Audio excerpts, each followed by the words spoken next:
చాలా కొంతమంది సనాతన ధర్మాన్ని కాపాడుకుంటూ వస్తున్నా, వాళ్ళ మీద కూడా కావాలని కక్షగట్టి కూడా ఏదో విధంగా వాళ్ళ మీద అటాక్ చేస్తున్నారు. ఇప్పుడు రీసెంట్‌గా పవన్ కళ్యాణ్‌కి ఎక్కడెక్కడ సపోర్ట్ చేస్తూ మాట్లాడుతున్నా, మీరసలు సనాతన ధర్మాన్నే పాటించరు, మీరు దాని గురించి మాట్లాడడం ఏంటి? ఇలా చాలా కామెంట్స్ వస్తూ ఉన్నాయి కదా! అసలంటే సనాతన ధర్మాన్ని పాటించిన వాళ్ళే సనాతన ధర్మాన్ని గురించి మాట్లాడాలా?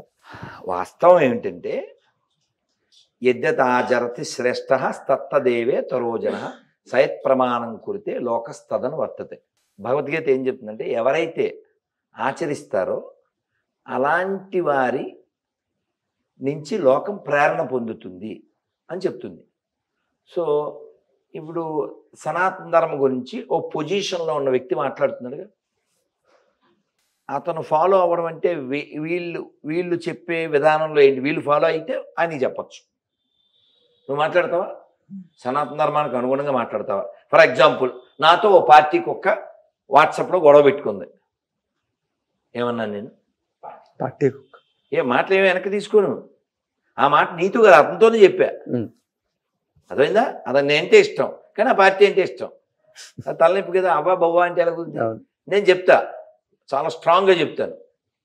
నాకు పార్టీల కంటే, కులాల కంటే, ప్రాంతాల కంటే, భాషల కంటే ధర్మమే ముఖ్యం అని చెప్పగలిగితే ఫోన్ చేయంటాను. అడు రాడు.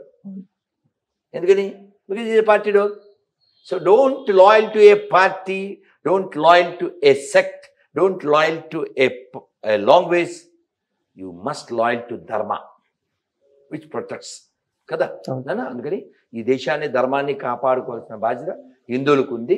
నువ్వు మాట్లాడు, లేదా మాట్లాడేవాడికి సపోర్ట్గా నిలబడు, మాట్లాడకుండా. అందుకని వెనక్కి లాగుతాను అని పార్టీల పరిధిలోనే మాట్లాడితే కుక్కతో పోల్చకూడదు, కుక్కలు బాధపడతాయి. స్వామి, కానీ ఈ ప్రయాణంలో మీరు సక్సెస్ అవుతారంటారా? అంటే చేసిన వాళ్ళనే మీరు ఇంకా ప్రేరేపించగలుగుతున్నారు కానీ కొత్త వాళ్ళని ప్రేరేపించగలుగుతారు. నేను సక్సెస్ కాదు అని ఎలా చెప్తారు అంటే, నన్ను ఫాలో అయ్యే వాళ్ళలో యూత్ చాలా మంది ఉన్నారు. అది సక్సెస్ కదా. నేను కూడా. అవునా కదా. ఇప్పుడు ఆ అమ్మాయి పూలు పెట్టుకుని, బొట్టు పెట్టుకుని ఇంటర్వ్యూ చేసింది. అవునా కదా.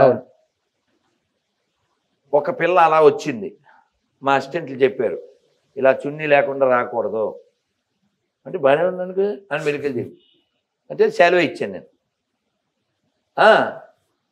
సెలవు ఇచ్చాను మనకి ఏదో కొనుక్కొచ్చింది అని చెప్తున్నా. సో మనం ఇట్స్ ఓకే అన్నాం అనుకో, ఆ తర్వాత మిగిలేదు ఓకే.